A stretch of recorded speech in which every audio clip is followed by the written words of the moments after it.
ए पूर्ण भूमि कौशल निश्चय राजन ए माटिरे एते जे हीरा नीलावती माणिक्य राज्य को करे दुर्गुणित निश्चय राजेश्वर ए दुर्गुणित पवित्र कौशल राज्य रे उपदिष्ट राजा मुनि प्रताप केसरी निश्चय राजन विश्व ब्रह्मांडे श्रेष्ठ महाराज कौशला तेरे सुंदर सते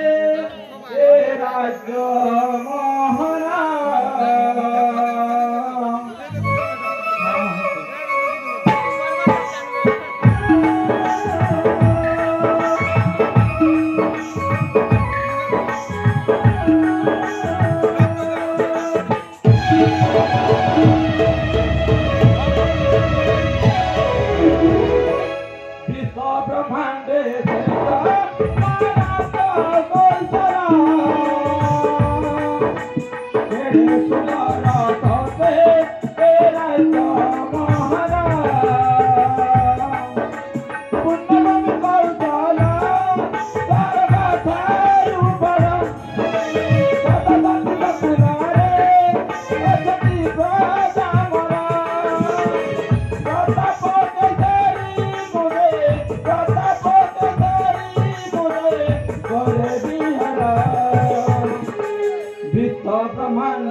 सुशासन राज्य प्रजा सर्वे अछंती कुशले निश्चय राजन चारणावे देवालये बाजे शंख ध्वनि चार पादे सर्व प्रजा करुथांती पूजा तार कि अभाव घटिब चषौ विभवे महाराज राज्य प्रति चिंता करिवार किछि आवश्यक नाही आपण निर्देश सर्व कार्य सुचारू रूपे संपादन हेउछि महाराजन धन्य आहे महामान्य कौशलराधीश्वर आहे महामान्य कौशलराधीश्वर सुनिमा राज्य कुशल खबर हे राजेश्वर ରାଜେ ନାହିଁ କିଛି ଅମଙ୍ଗଳ ହେ ରାଜେଶ୍ୱର ରାଜେ ନାହିଁ କିଛି ଅମଙ୍ଗଳ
निश्चय राज्य आपण निर्देश जो योजना मान प्रजा हित जारी अच्छी सुचारू रूपे कार्यकारी करने अन्य राजकर्मचारी मानक निर्देश सुचारू रूपे संपादन महाराज महामंत्री कथा एक कहवाक चाहूली अवश्य से कथा कहले आपण मन दुख जात हेब असमय से स्मृति को उन्मोचन कर दृष्टता करुअछि महाराज आज को दीर्घ 2 वर्ष है महारानी रत्नावती आरो पारी को चली गले किंतु आपण ए पर्यंत रानी रत्नावती स्थान रे आउ द्वितीय पत्नी ग्रहण करबा पाए काहिकी बना कर देउछंती आपणकर ए राजवंश पूर्णच्छेद कोन एठी घटिबो आपण थोड़े तो चिंता करते राज सिंहासन उत्तराधिकारी पाई आपणकर अंते किए हेबो ए कोशल राज्यर राजा राजाधिराजेश्वर किए लालन पालन करिबो ए कोशल राज्यर प्रजा मानकू ए कथा थरे विचार करंतु राजन ए कथा थरे विचार करंतु ईश्वर कर देश मो ताहा अवश्य पानिबाक हेब महामंत्री मो रानी रत्नावती जगार आउ अन्य को स्थान दे पारिबे नाय महामंत्री भले तुम पुत्र चंदन को मो निज पुत्र भाव देखि सारी महामंत्री ताकू राजभार दे मो तुम पुत्र मोर पुत्र महामंत्री तेणु कर निष्पत्ति नहीं चंदन के ही मो पुत्र भाव देखी महामंत्री मो विद्या निमंते पाठ पढ़ा दूर उद्देश्य को बुझी पारुछि राजा तथापि ए समय आपण कष्ट देइबार क्षमा प्रार्थना करूछि महाराजन क्षमा चाहूछि हुए तो आहुरी कथा मध्य कहବାକୁ चाहूଥିଲି आपणकर पूर्व पुरुषर ऐतिह्य गौरव आहुरी मध्य आपणकर यश कीर्ति रही अछि समग्र विश्व रे कहीं ये सब घटना घटी आपण टिके अनुभव देखु देखु आपणकर माने रानी माँ रत्नावती अधम संवरण कले हुए तो गोटी कारण थाई पारे की कारण महामंत्री तुमे तो सब कथा जानिछ आपणकर राजवंशर इष्ट देवी माँ दक्षिण काली महामंत्री तुमे जहा आपणकर पिता थिले आपणकर पूर्व पुरुष माने से मंदिर तोली ମା ଦକ୍ଷିଣ କାଳୀଙ୍କର ପ୍ରତିମୂର୍ତ୍ତିକୁ ସ୍ଥାପନ କରିଛନ୍ତି। ହଁ ମହାମନ୍ତ୍ରୀ। ଅଥଚ ଏପର୍ଯ୍ୟନ୍ତ ଆପଣ ସେଇ ମନ୍ଦିରକୁ ଯାଇନାହାନ୍ତି, ନା ମହାମନ୍ତ୍ରୀ। ପୂଜା ବି କରିନାହାନ୍ତି। ନା ମୁଁ କେବେ କୁଳର ଇଷ୍ଟ ଦେବୀକୁ ଆପଣ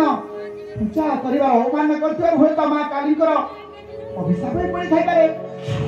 ସେ କୋପ ଦୃଷ୍ଟି ବି ଦେଇଥାଇପାରନ୍ତି। ହଁ ମହାମନ୍ତ୍ରୀ। ତେଣୁ ମୋ ବିଚାର ଅନୁସାରେ ଅନୁରୋଧ କରୁଛି ରାଜା,